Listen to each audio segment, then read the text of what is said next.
नमस्कार मित्रांनो, मी राजेश शिगणे. आज मला असं वाटलं की नगरपरिषदेला येणाऱ्या विषयाबद्दल मी बोलणार.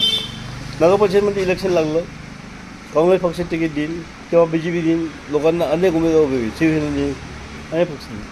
पण पक्ष का विचारतात? कोणते पक्ष दमडी किती आहे? ठीक आहे, पक्षाने विचारायला पाहिजे, बॅनर पोस्टर लावायचे आहे, हे ठीक आहे. पण जनता का म्हणते पाहिजे? पैसेवाला पाहिजे म्हणते आम्हाला, पैसेवाला. का बरं? पैसे नसले तर इलेक्शन नको लावला म्हणते, कसं लढलं म्हणते, समाजसेवा कसं करतो म्हणते बाबा. आणि मग मी का पैसे लावल्यानंतर तिथं हमाली करायची? 10 लाख पुन्हा 20 लाखाची गोष्टी ते तिथं हमाली करण का? म्हणून जनता ही आमची लोकशाही विकायला तयार आहे.